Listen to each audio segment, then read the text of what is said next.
Welcome to the History Unplugged podcast, the unscripted show that celebrates unsung heroes, myth-busts historical lies, and rediscovers the forgotten stories that changed our world. I'm your host, Scott Rank.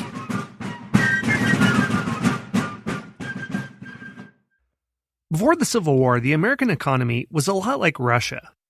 It was agriculturally based, and it depended on the labor of people who didn't have full legal rights.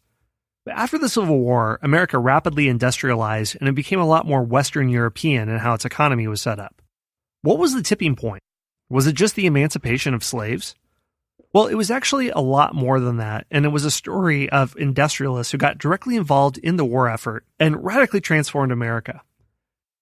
In this episode, I'm talking with Jeffry Wert, who's the author of the new book, Civil War Barons: The Tycoons, Entrepreneurs, Inventors, and Visionaries Who Forged Victory and Shaped a Nation. Jeffry argues that before the Civil War, there were plenty of inventions in America that were changing it, but really, except for the expanding network of railroads and telegraph lines, a lot of these inventions hadn't affected the lives of most Americans. The nation was largely rural, with only small pockets of manufacturing. But with the Civil War, it created an enormous wave of industrial growth and development, producing a revolution in manufacturing, inventions, for example, being able to produce horseshoes by the tens of millions. These innovations sustained Union troops, affected military strategy and tactics, and made the killing fields of the Civil War even deadlier.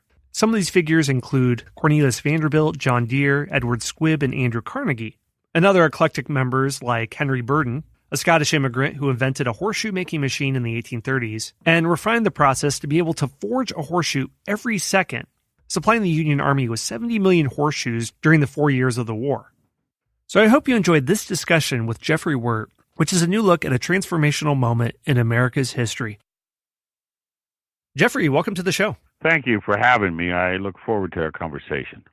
Yeah, this is an area of history that people wouldn't know that much about, or people wouldn't even think that existed. We're talking about the capitalist political alliance in the Civil War, but also the huge amount of technological innovation that happens. Most people could connect to World War II and think about avionics, atomic weapons, and things of that nature, but we see similar things like that happening about a century earlier. So before we get into all of this, could you tell me what piqued your interest about this topic and made you want to write this book? Well, I was looking around for different things to do. I'm basically a military historian, and all my previous works have been from biographies of military figures to campaign or battle studies or whatever may be the case. And I was looking around, and in discussions, I came across this idea of these men, and to me, not only, these industrial and the changes that are happening because of the war and the impact it's going to have on the war, and at the same time, I wanted to personalize the story. That was very important to me. Other than just numbers, you have to give. You have to bring these individuals, I hate to use this term necessarily, life, but you certainly want to portray them or capture them if you can. So that was the idea behind it. And then because you realize that when the war began in '61, there's no question that the 11 Confederate states faced long odds. Their chances of winning the war, the only way they could win the war was through ultimately a political settlement.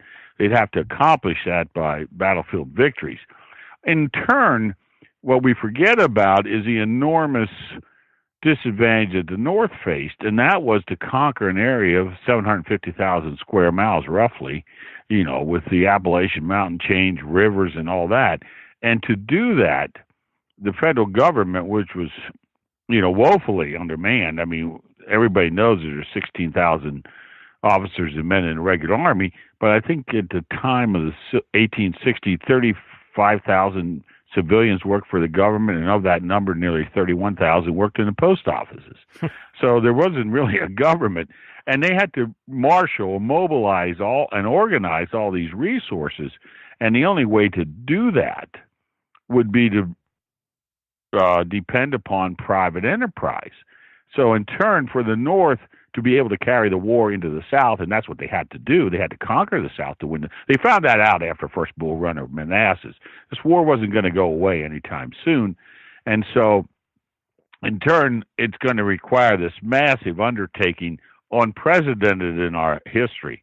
Now, we had civilians, businessmen had always contributed to our war efforts from the War of 1812, Mexican War most recently.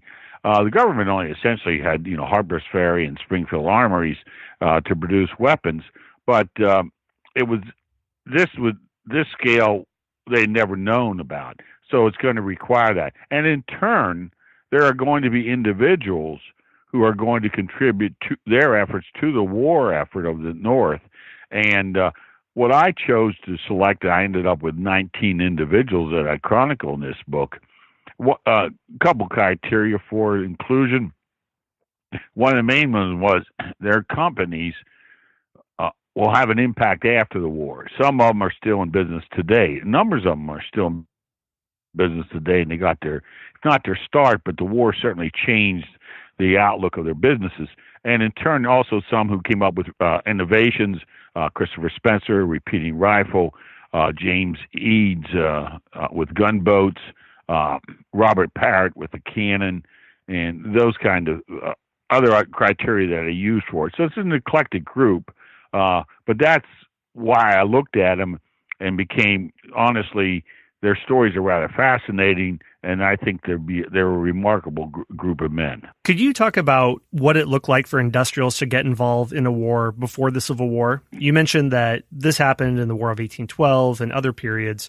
Do we see stuff like this even going all the way back to the Revolutionary War, or is this a child of industrialization? Things combined, but primarily, our wars were always limited.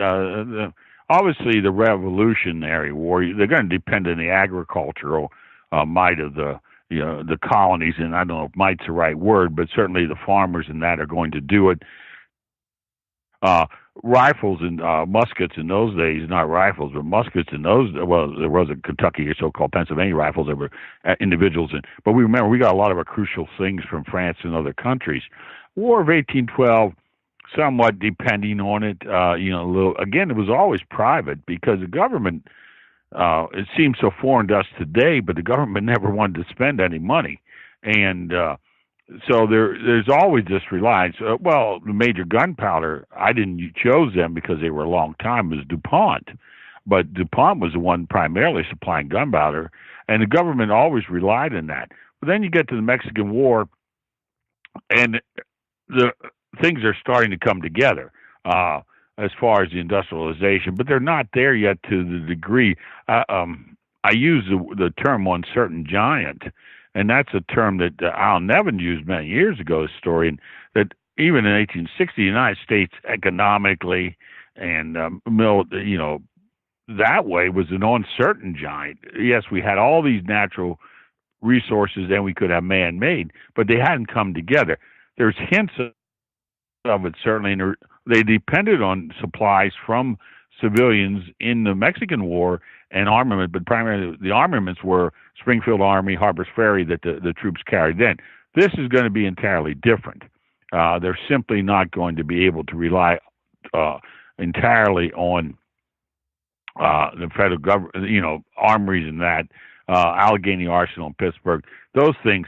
But foodstuffs, clothing, uniforms, all those things on scale. I think the war produced, the government needed 10 million shoes.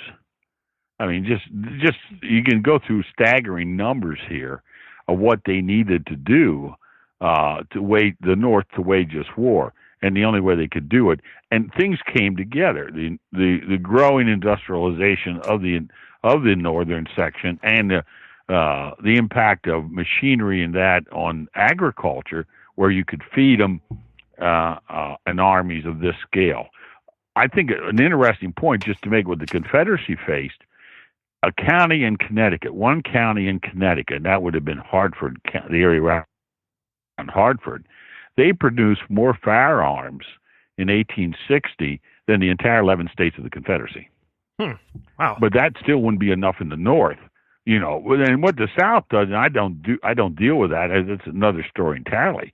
The South story of how they're able to come up with sustaining their cause is remarkable too.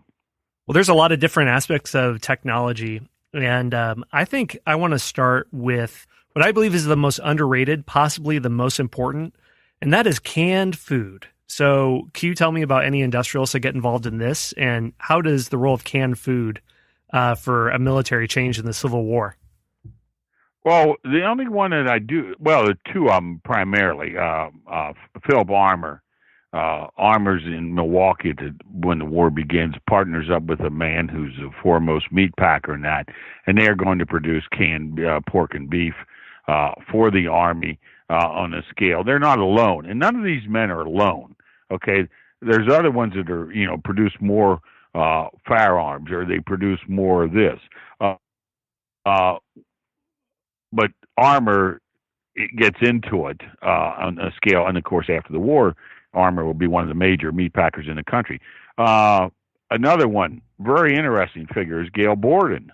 Today, we're familiar with Borden's, the company Borden and Eagle brand, but he would be able to produce a condensed milk. Now, it's a sweet milk. It's not like what we think of condensed milk today. It's a drinkable milk, and soldiers comment. And he is going to produce them on a massive scale himself with that. But, canned goods become part of it. But I deal with those two men primarily in what they produce to sustain the troops in the field. But across the board, the soldiers rely, or the government relies on supplying them with rations and canned goods. And that had already been occurring, but now with the war it comes to a much larger degree. Right. My memory's a little hazy on this. I think Napoleon tried to figure out how to do this, maybe with limited success, and they have canned food in the 1830s, 1840s, but it's always at risk of spoiling, especially if the manufacturer does a poor job of sealing it. Is it done pretty well? Is this able to supply most troops in the Civil War, these canned foods? Yeah, it's done well. Now, they have salt pork and they have hardtack and all that. For instance, just to go back to Gail Borden, he made a meat biscuit, produced this dried meat biscuit, and he got an initial Army but he was in Texas, and he saw the need as American troops are going through Texas en route to Mexico during that war. He saw the need for something that soldiers could eat, that is not canned, that would last. And he came up with this meat biscuit. And the Army initially signed a contract with him. And then after more tests, they found out that, to be honest about it, just tasted god awful. and the men didn't want to eat it. Welcome to Army food. Yeah, and they got out of the contract, and Borden nearly went. Well, he was on the verge of bankruptcy. He was one of the early settlers. I mean, fascinating man. He's involved. Gail Borden's coming. He's involved in the Texas Revolution. He's a newspaper man who has the quote official organ of the Texas Revolution, and so what he ends up is, to recover from this, he'll have to sell a lot of his Texas land. But yes. But hardtack, we well know, and soldiers. But they would kill beef and that. But as far as now, many of the men said, remember, they would vegetables would be dried, and it was desiccated. Desecrated was the term soldiers used for them. But some of the things, with the meat that you're talking about, with Armour and Borden, they were very men talked. Very praising of especially Borden's condensed sweet milk, as they would call it. Yeah. And he was able to do an evaporating process, and it was good. Yes, it would last. And for listeners who are wondering, why are you talking about this? I'm pretty sure Frederick the Great would much rather have canned food than he would whatever fancy new weapon when it came to running an army. I think he or Napoleon said an army marches on its stomach. For example, Grant, I think in the Vicksburg campaign, he went beyond his supply lines. Was this because of the portability of food? Or, could he have done this without canned food, from what you know? Well, yeah. What he does is he goes beyond it. And, and Sherman, of course, the most famous is the March to the Sea. Supply lines are tenuous throughout the war, and they become enormously lengthy. And consequently, you're looking at an army. We find it hard to believe, but a normal, say the Army of Potomac or Army of Cumberland Union armies, when they're in the march, they're staggering in the distance that they'll cover. Anywhere from 15